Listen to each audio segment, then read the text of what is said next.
vamos lá, povo. Vamos ver videozinho que o pessoal manda pelo Pix. Hoje eu tô meio, meio zoado, meio baixo astral, meio morto. Mas vamos que vamos. O VTR mandou pra gente destruindo grandes franquias do Gamera. Derrubei o bagulho aqui, rapaz do céu. Minha caneta enfiei no cu. Minha caneta no cu. Mano. Nossa, pera aí. Rapidão. Enfiei meu amigo, caneta no cu. Aí, pronto. Pronto. Isso. Tirei de lá. Vamos que vamos. Ai, meu Deus do céu. De todas as diferenças entre o mundo dos jogos e o do cinema ou da música, o que mais me causa sofrimento é o fato de que eu não tenho como saber os últimos babados da vida amorosa do criador de Minecraft. Essas pessoas não são celebridades do mesmo jeito que atores ou músicos são, não só por causa do simples número de artistas por trás de um videogame, mas porque, muito raramente, eles aparecem de forma direta no produto final. E por causa disso, é muito difícil se tornar uma cara conhecida na indústria de jogos. Com exceção, é claro, por Hideo Kojima. Sou um grande fã do seu trabalho, tá? Você já comeu muito churrasco? Porque ainda tem mais pra comer aqui, viu? Que legal. Kojima é o Brad Pitt e a Angelina Jolie do mundo dos videogames. Um artista tão associado à sua arte que o Metal Gear sem o Kojima seria como um leite com chocolate sem leite nem chocolate. Se você soubesse... De quando é esse ano? De 2 anos atrás? Pô, cara, se você soubesse que vai ter um remake do Metal Gear 3 pela Konami, Konami sem Kojumbo... Esse Nescau aí, sem leite, sem Nescau... Copo vazio chamado Metal Gear Survive. Desde os tem primórdios da série em 85, também. o único diretor, pelo menos dos jogos principais, tinha sido ele. E isso não é algo nem um pouco comum. Mesmo mega sucessos como Assassin's Creed costumam passar por inúmeras mentes criativas ao longo dos anos. Mas esse daí... né, o Assassino Kleber é outro rolê, porque isso daqui foi uma franquia que ela meio que perdurou por muito tempo, fez muitos jogos dentro da franquia, e aí você pega a Ubisoft fazendo muito dinheiro, né? Então, obviamente, não teria como uma pessoa fazer. Eu não joguei Assassino Kleber, mas muita gente reclama até disso, de faltar identidade entre eles. Chegando no momento que, pô... parece que os Assassino Kleber é tudo igual. É tudo a mesma coisa. Ou ele não tem a mesma personalidade do anterior. E é uma franquia que os caras, tipo... eu vejo o Assassino Kleber literalmente com aquele meme da vaquinha, né? Bom dia, Sunshine. O cara vai lá e tira tudo que tem. Os caras secaram a vaquinha do Assassino Kleber e é o que tem pra hoje. Na verdade, Assassin's Creed passou por nada menos que 15 diretores diferentes. Foi essa consistência em visão artística e paixão pessoal que tornou Metal Gear em uma das maiores franquias da indústria e junto com ela, Kojima em um dos nomes mais respeitados, conhecidos e, claro, mais valorizados, especialmente dentro da Konami. Kojima é foda. Eu podia passar horas respeitado na Konami? Aqui contando toda a história da Konami, que fez dela tão lendária quanto. Mas o importante é como a empresa decidiu simplesmente pegar todas as páginas dessa história e limpar a sua bunda. Sim, porque de repente, por volta de 2015, ela começou a cagar ouro. A Konami percebeu que havia muito mais dinheiro para se conseguir em jogos para celular. Esses não eram só projetos muito mais baratos que os grandes e caros jogos de console que ela vinha fazendo, mas o potencial do seu retorno era infinito. Claro, não era todo mundo que estava disposto a pagar, mas aqueles que estavam não paravam nunca mais. Eles eram conhecidos como baleias, e algumas dessas baleias já valiam mais que os milhões dos seus leais e antigos fãs. Valiam mais que o próprio Kojima. A lenda diz que ele percebeu as mudanças que estavam acontecendo e logo depois de finalizar Metal Gear 5, fez a famosa demo PT como forma de protesto e uma tentativa de salvar Kojima e o PT. Não é nem Kojima, é o Konami e o PT. O seu emprego. Ele queria mostrar que por mais popular que essas plataformas estivessem se tornando, as pessoas ainda tinham um interesse, ou melhor, a paixão por jogos de qualidade que valia muito mais que uma rápida distração no seu celular. Sim. E ele conseguiu. PT se tornou uma lenda entre os jogos de terror. Por algumas semanas em 2014, ele era a única coisa que qualquer um conseguia falar. Mesmo isso sendo, no final, nada mais que uma demo, ele foi e ainda é considerado um dos melhores jogos de terror já feitos. A coisa é que ele fez tudo isso sem contar pra ninguém dentro da Konami. O Kojima e o seu time desenvolveram a demo em segredo com parte do orçamento de Metal Gear 5 e a Konami não ficou nem um pouco feliz com isso. E é aí que as minhas preces finalmente foram ouvidas. O drama pra colocar todos os outros dramas no chinelo foi o infame Kojima versus Konami. Feio, complicado, polêmico e simplesmente maravilhoso. É claro que todo mundo ficou do lado do Kojima. Tudo que a Konami podia ter feito de errado, ela fez. Primeiro, ela tirou o nome dele de tudo que era relacionado a Metal Gear. Do site, do Twitter e de todos os materiais de promoção. Depois, ela começou a tratar ele quase como um criminoso. Alguns anos antes, ele era o vice-presidente da Konami e agora o seu acesso à internet tinha sido cortado, assim como o telefone e e-mail. Durante o The Game Awards de 2015, Metal Gear 5 ganhou o prêmio de melhor jogo de ação e aventura. E na hora da premiação, o apresentador insistiu em informar pra todo mundo que o motivo da ausência do Kojima era que os advogados da Konami proibiram ele de ir. A Konami, naturalmente, foi vaiada. Até o vencedor do Oscar, Guillermo del Toro, tweetou "Fuck Konami" e esse virou o slogan não oficial da empresa. Fuck Konami! E do outro lado, tudo que o Kojima teve que fazer foi beber as lágrimas da Konami. Fuck Konami! E a internet foi a loucura. Fuck you, final, Konami! Ele conseguiu uma nova casa bem rapidinho. Ô, Asgadrano, você tem uma obrigação agora, né? Você tem que achar a Kizuna Ai e me mandar ela falar um fuck you, Konami. Fuck you, Konami! Aí ia ser legal, ia ser ótimo. Te vira. Eu quero essa feature na minha cabeça. Na minha mesa. Na minha cabeça é ótimo. Eu procuro. Abriu seu próprio estúdio e continuou fazendo os jogos estranhos que ele queria fazer. Já a Konami, mesmo com toda essa publicidade negativa, acabou conseguindo o que ela queria, os direitos do nome Metal Gear. E ela ia se certificar de ordenhar essa vaca morbidamente obesa até o último centavo. Sim. Então, eles começaram fazendo um caça-níquel de Metal Gear. E aí eles pegaram uma espingarda e atiraram na cabeça dessa vaca com Metal Gear Survive.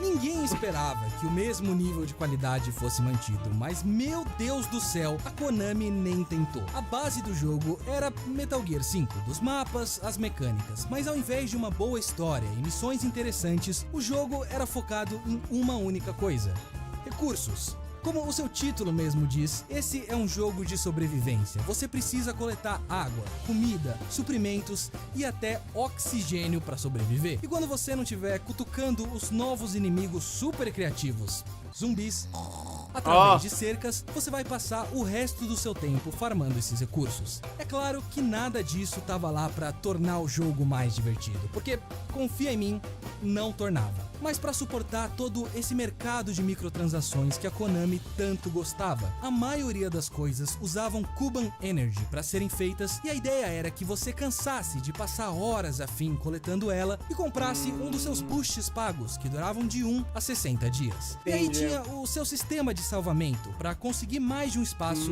algo que era comum e esperado em qualquer outro jogo. Aqui você precisaria gastar mais $10. Foi uma tentativa de juntar o lucrativo sistema de jogos de celular com uma das maiores e mais antigas franquias de videogames. Foi um completo desrespeito e, no final, um fracasso para Konami. Enquanto os números de vendas nunca foram revelados, no relatório de ganhos daquele ano, ela se gabou das fortes performances dos seus jogos mobile e de Pro Evolution Soccer, mas na hora de falar sobre Survive, ela só disse que ele foi lançado. Ele saiu, é um jogo que saiu. Foi a sua morte definitiva. Infelizmente, não foi uma morte digna, mas uma morte gananciosa. É o que acontece quando o produto domina totalmente a arte. Essa é, talvez... Então, tem um pequeno porém, né? Um pequeno probleminha assim, né? Porque Metal Gear 3 Remake, Remaster, foda-se, que a Konami prometeu, o pessoal tá chupando a bola dela. Eu vi isso esse ano.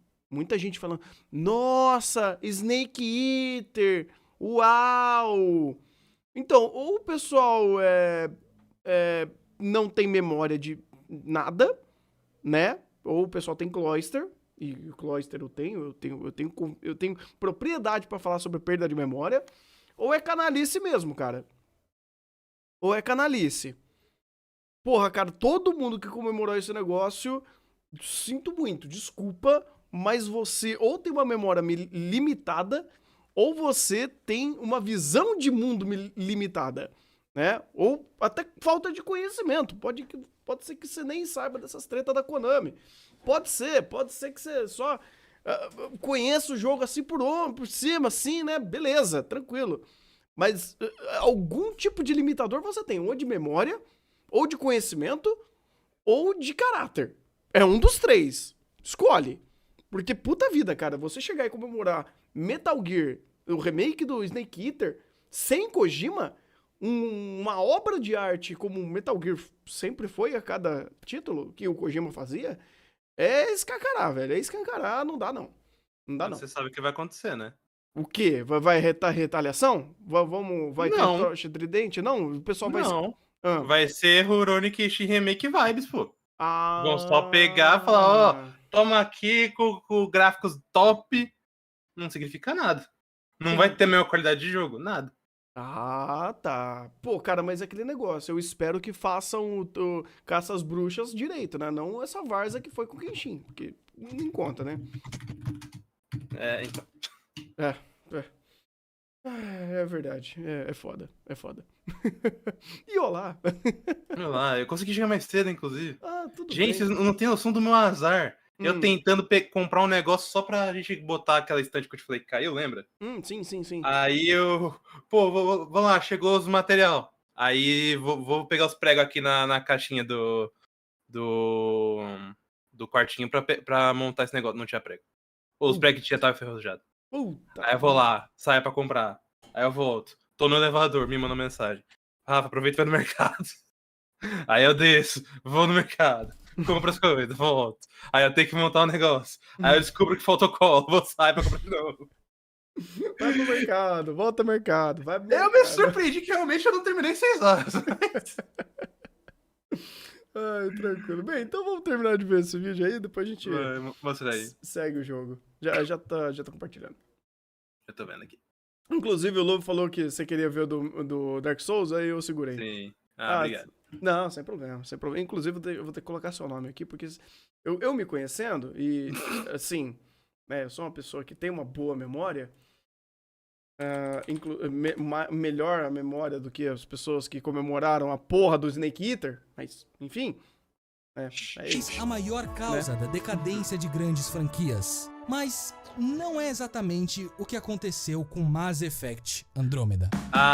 Esse. Mass Effect eu não tenho Mesmo muito mais nova que Metal Gear, a trilogia original de Mass Effect foi incrivelmente consistente na sua qualidade. Todos os 3 jogos foram lançados durante a 7ª geração. Mesmo o 3 ele ainda tem muita qualidade. O foco foi de evoluir ao invés de inovar. O tempo de desenvolvimento foi gasto com a história e os personagens, e isso fez dessa série uma referência em RPG e tornou seu estúdio, a BioWare, em um dos grandes nomes da indústria. Isso eu sabia. No 4º jogo, as coisas foram um pouco diferentes. Esse era o nem peguei Mass pra jogar. Effect na nova geração e tinha a responsabilidade de dar início a uma nova trilogia. Por isso, desde o começo, esse era um projeto extremamente ambicioso. A ideia era focar no que o primeiro jogo tinha falhado. A ideia de explorar uma galáxia com centenas de planetas, cada um com a sua própria vegetação, recursos e vida animal. Uma ideia muito parecida com um outro jogo de ficção científica chamado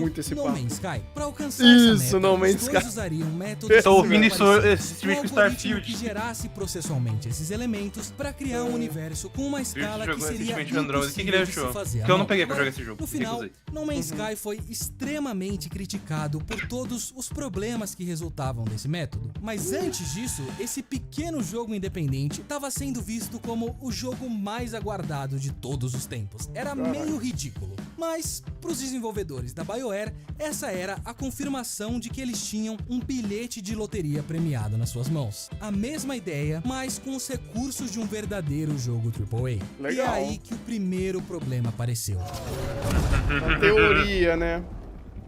A teoria é legal. Depois de a muito prática tempo daqui, meu trabalhando em um protótipo, eles finalmente conseguiram algo que funcionava. Você podia pousar nos planetas, pegar o seu veículo e dirigir por lindas vistas e quebrar o seu maxilar de tanto bocejar pelo quão chato tudo isso era. Como um dos desenvolvedores mesmo disse, agora imagina repetir isso por mais centenas ou até milhares de vezes. Mas esse nem era o maior dos seus problemas. Durante essa época, a dona da BioWare, a EA, fez a decisão de usar o seu próprio motor gráfico em todos os seus estúdios. Esse motor se chamava Frostbite e tinha sido desenvolvido pela DICE para fazer jogos da franquia Battlefield. Obviamente, ele era capaz de criar jogos fantásticos, contanto que esses jogos se chamassem Battlefield. Para fazer um RPG em terceira pessoa, muitas coisas básicas simplesmente não existiam. Coisas como inventário, companheiros na sua party e animações faciais. Enquanto boa parte do tempo nos primeiros jogos tinha sido usada para criar novas histórias, dessa vez ela foi gasta desenvolvendo do zero ferramentas fundamentais para um RPG. E diferente de algo como a Unreal Engine, não existia uma documentação sobre essa nova tecnologia. A BioWare ficava à mercê dos programadores da DICE para tirar qualquer uma das muitas dúvidas que eles tinham. Mas claro, todos os outros estúdios da EA também estavam na mesma situação. E nessa espécie de fila que ia se formando, o estúdio por trás de Mass Effect estava sempre no final. A coisa é que a EA começou a perceber que existia muito mais valor em jogos como serviços. Experiências online que são feitas para segurar o jogador para sempre, introduzindo novos conteúdos e cobrando por eles. Em outras palavras, desenvolver um jogo uma vez só, mas continuar lucrando em cima dele por anos. Mass Effect simplesmente não era esse tipo de jogo. Na verdade, dentro da própria BioWare, ele já não era mais prioridade. O estúdio tinha crescido muito nos últimos anos, agora com 3 escritórios espalhados ao redor do mundo, cada um trabalhando no seu próprio projeto. Enquanto um deles terminava Dragon Age Inquisition e o time principal em Edmond começava a trabalhar no maior projeto da empresa até ali, Anthem, a responsabilidade de Mass Effect Andromeda caiu nas mãos do terceiro e menos experiente time da BioWare em Montreal, que só tinha sido aberto há alguns anos antes e nunca sequer tinha feito um jogo na vida. E com todos esses projetos simultâneos, o orçamento que eles tinham para trabalhar era uma miséria pros padrões. É uma decisão assim bem questionável quando você pensa que assim, Mass Effect foi o primeiro jogo assim que captou a BioWare. Cara, mas foi literalmente uma avalanche de decisões ruins, cara, porque estourou a bomba na galera que era mais nova e os caras não tinham nem o que fazer, porque tava à mercê das próprias escolhas da BioWare de ir escanteando o projeto e da EA que tava obrigando eles a fazer coisa que, mano, não tinha condição de fazer. Você vai usar uma engine sem documentação, que ela não vai fazer o que você quer, e aí você vai fazer um puta linguição de espaguete ali no código e vai quebrar tudo. Mas, Otandré, esse é o ponto. Tipo, eu entendo que eles estavam querendo desenvolver um puta bagulho megalomânico que nem o Anthem, que eu já sabia esse resultado, e o Dragon Age, que saiu uma coisa boa, uma coisa bem competente. Agora, pô, você pega a Mass Effect, que foi um dos maiores nomes que eles tinham na década de 2010. E ainda foi que eu lembre, foi o primeiro jogo da BioWare a realmente ter um puta destaque. E aí eles tratam desse jeito? É meio zoado, velho. É meio que uma ofensa pra própria franquia que te botou nesse nome, sabe? Sim. Assim, mercadologicamente, foda-se porque é produto. Agora, como você tá criando de fato uma franquia e se respaldando a ela, é meio que sacanagem com a própria franquia, né? No mínimo. Sim. Ou com os fãs e tal.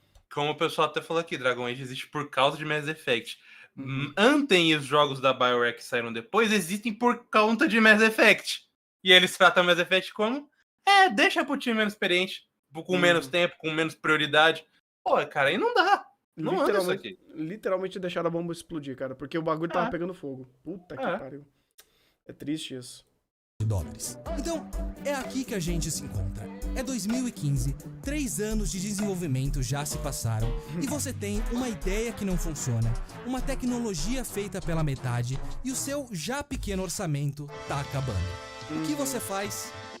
Você dá um jeito. Primeiro, o número de planetas foi cortado de 100 para 30. Depois, para 7. Ao invés de um algoritmo, eles seriam feitos à mão, cada um deles sendo mais interessante, mas mudando assim completamente a escala da exploração. E essa mudança significava que esse seria essencialmente um jogo totalmente diferente. Apesar de terem se passado 5 anos entre o início e o fim do desenvolvimento, aqueles que trabalharam no jogo disseram que ele foi feito mais ou menos em 1 ano e meio. Enquanto essa fase final costuma ser usada para polir o jogo, em Andrômeda ela serviu para juntar todas as partes soltas e fazer de tudo para manter elas de pé. Claro que um dos aspectos mais afetados por isso foi o seu conteúdo. As missões, a história e os personagens tiveram uma atenção muito menor dessa vez. E onde essa pressa ficou mais aparente foi na quantidade incomum de bugs e glitches até para um grande RPG como esse e, claro, nas ridiculamente hipnotizantes animações faciais.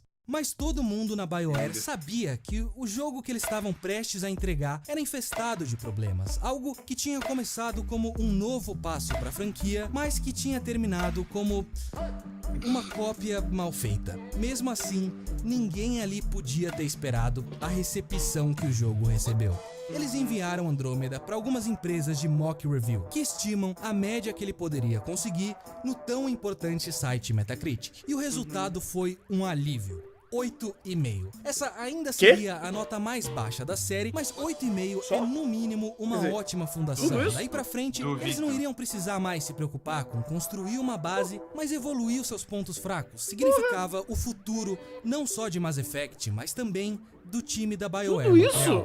E o que matou de vez esse futuro compraram muito. Foram os memes. Mas compraram muito a crítica, hein? Antes mesmo das notas serem publicadas, Mass Effect Andromeda estava sendo ridicularizado por todos os cantos da internet. Justo. Da mais famosa frase do jogo inteiro, ao ameaçador discurso da dona da cadeira mais desconfortável do mundo, até a mais nova e de longe mais ridícula dança do Fortnite. Pra qualquer jogo, isso já seria ruim. Nossa, obrigado pelo Prime aí, mano. Era uma sentença de morte. Junto, meu querido. Valeu pela Os críticos força. também não perdoaram. O combate era a melhor parte e os gráficos conseguiam ser fantásticos às vezes, como um Battlefield, mas a história era genérica e previsível, os personagens, principalmente o protagonista, eram desinteressantes, as missões repetitivas, todas as coisas que tinham elevado a franquia e o estúdio simplesmente não estavam lá. A média final foi 7.1.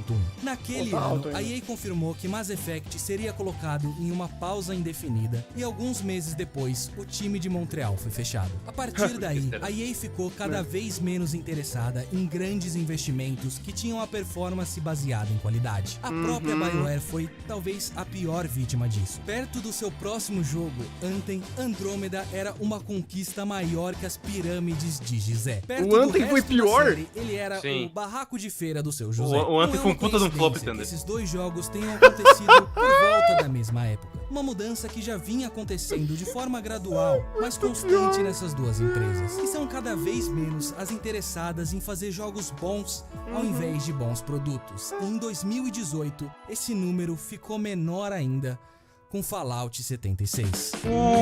Esse caso... Alguns Cara, meses eu antes, vi alguma o coisa Twitch da sobre. Bethesda anunciou o jogo Tem um em uma vídeo. live que durou Quem 24 era?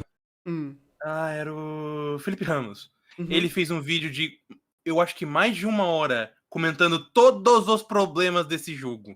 Rapaz. Cara, é tanto problema que assim, eu que não sei programar, olhava e falava, cara, eu programava isso. Não é possível que vocês não fizeram isso, cara. Tem muito problema esse jogo. E é de uma canalice, uma cachorragem tão grande esse jogo, cara. Meu Deus, velho. Ai, caramba, velho, que coisa horas horrível. e foi vista por 2 milhões de pessoas, onde absolutamente nada aconteceu. Mas a ideia de um Fallout Inclusive um amigo era meu falou algo que- um exemplo. Anthem Thunder tinha load de 10 minutos. Sabe pra quê? Abrir as opções do jogo.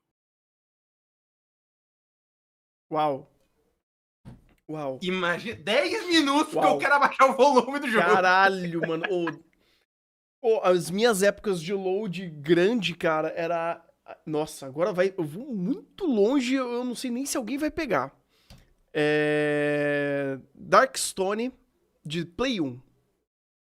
Não sei se alguém ouviu falar. Darkstone é literalmente um Diablo, né? Um Diablo-like da vida.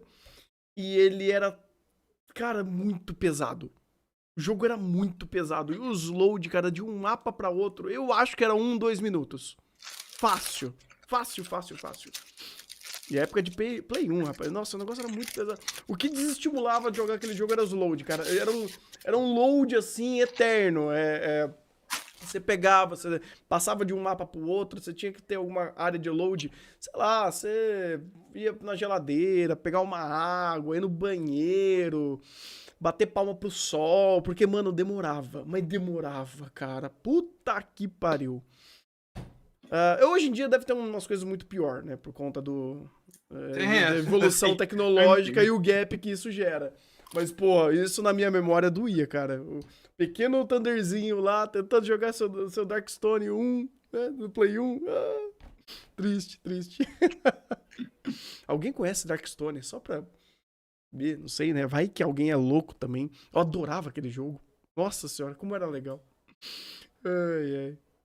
Todo mundo queria. E não era como se esse fosse um projeto dado pra alguma empresa aleatória pra ganhar uma grana rápida. Esse era um jogo que estava sendo feito por múltiplos estúdios da família Bethesda e supervisionado pelo lendário Bethesda Game Studio, que tinha sustentado a ascensão da empresa com um dos poucos RPGs maiores que Mass Effect, The Elder Scrolls, e tornado os clássicos jogos da série Fallout em uma parte da cultura. Depois do trailer, um site de turismo de West Virginia, onde o jogo ia se passar, reportou um aumento de 15 vezes no seu número de visitantes. Era o tipo de jogo que as pessoas compravam em massa as diversas edições de colecionador, porque elas sabiam que aquele seria um momento histórico. E realmente foi muita história que eles receberam. Foi histórico.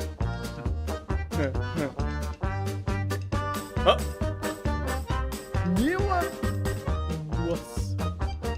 Eita porra. Bug assim eu acho de boa. O problema é quando é bug que compromete o jogo. Tipo o Sonic 2006 da temporada.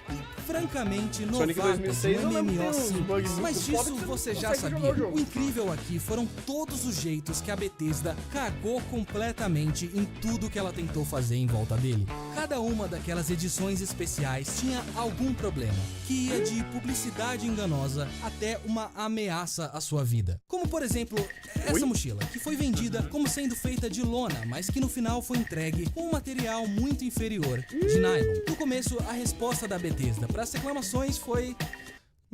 Mas depois de muita controvérsia, ela finalmente cedeu e deu 500 atoms, a sua moeda virtual, para aqueles afetados. 500 atoms era cerca de $5 e não servia nem para comprar uma mochila de lona dentro do jogo. Da hora, hein? 7 meses para que o produto que tinha sido anunciado fosse finalmente entregue. Aí teve essa garrafa, que parecia nas imagens ser feita de vidro, principalmente por esse absurdo $80 ali do lado, mas que na verdade era só uma garrafa normal com uma embalagem de plástico em volta. Uma embalagem que aparentemente justificava o preço do que hoje seriam R$425. E o rum dentro dela era nojento. Mas, pelo menos, ele não te matava. O que eu já não posso dizer sobre esse capacete, que foi enviado com altos níveis de mofo e considerado tóxico por um órgão do governo. Pra sorte da Bethesda, não foi muito difícil trocar eles por um que, sabe, não te matava, porque das 20 mil unidades produzidas, só 36 tinham sido vendidas. E a lista continua. O seu site foi hackeado e as informações pessoais, como nomes, endereços e e-mails foram roubadas. Pelo menos um jogador foi banido por ter balas demais, como se nem a Bethesda acreditasse que alguém conseguisse passar tanto tempo no seu jogo. Ela prometeu que a sua loja virtual só venderia itens cosméticos, só pra virar de costas e vender um monte de itens nada cosméticos. Uma loja, aliás, que quebrou a lei de vários países com promoções falsas. E pelo menos 75 filhotes de poodles foram sacrificados durante o desenvolvimento desse jogo. E depois de tudo isso, como agradecimento aos poucos dos seus fãs masoquistas que continuavam jogando, ela lançou Fallout First. Eu não vou dizer o que eu pensei nessa cena. Eu vou ficar quieto. Gente. Aí é foda. Eu não vou dizer. Quem gostaria de estar apanhando aí? Eu vou repetir isso aí, mano. Não quero, não fale. Tem um vídeo de registro, né? Eu não vou falar nada. Que continuavam jogando, ela lançou Fallout First, um serviço de assinatura de $100 por ano que te dava uma mesada de átomos como se você fosse uma criança e recursos como servidores privados que já deveriam estar no jogo desde o primeiro dia. Jogo que, apesar de tudo isso, continuava sendo pago. No final, a única boa notícia aqui é que esse provavelmente não vai ser o último Fallout. Pra uma empresa que dizia ser a última luz pros jogos single player, ela tem feito muitos jogos como Fallout 76 nos últimos anos. Eu acho que tem fã tem que se fuder mesmo. O fracasso desses jogos pode ser aquilo que vai fazer com que a Bethesda consiga se salvar. Porque, sinceramente, a EA sempre vai estar ali se equilibrando no limite do aceitável e a Konami já jogou a toalha faz tempo. Mas na Bethesda, eu ainda tenho esperança, porque mais do que nunca a gente precisa de empresas que pensem no longo prazo, não no sentido de extrair a maior quantidade de dinheiro pelo maior tempo possível, mas em criar jogos que sejam lembrados pelo que eles eram e não pelo que eles poderiam. Mas aí a gente já tem as From Software, a gente não precisa dessas daí. Ao invés de destruírem o seu legado. Pô, eu queria um novo Dragon Age ou Mass Effect, mas né, duvido. Pô, se rolar vai ser um Mass Effect 76 da vida. Um efeito amassado. Ai, meu Deus do céu. Pô, que merda, hein, cara? Que merda. Tô triste aí pelos fãs da franquia, cara. Sério. Pô, que pena. Mas é assim, né? Tem essas e muitas outras histórias de empresas bilionárias fazendo cagada com seus jogos favoritos, né? E tem aí, né, rapaz? Pô, e aquele negócio, tem algumas empresas que você ouve, pô, mas aí a EA fez cagada. Você fala, nossa, que novidade, né? Konami fez cagada, nossa, que novidade. Surpresa zero pra alguém. A Konami todo mundo já sabe. Ela só cuida de Yu-Gi-Oh! E olha lá. E olha lá. Uhum. Mas muito olha lá, você não tem noção. Eu imagino. Não, você não imagina, você não tem noção da merda que essa porra dessa empresa faz. Eu tava próximo a Konami há uns 2, 3 anos atrás, quando meu irmão jogava Duel Link. E eu vi umas coisas assim, tenebrosas. Meu irmão tava quase, tipo, conseguindo, tipo, jogar ranqueada, pro play e tal. Eu falei, mano, não vai pra essa vida. Não vende sua alma pra Konami, cara. Não vai, não faz isso. Mas é isso, cara. Franquias grandes fazendo merda em velocidades absurdas. E tá aí. Esse foi o vídeo do Gamera. O VTR mandou pra gente. Muito obrigado. E vamos ficando por aqui. Um bom e-mail.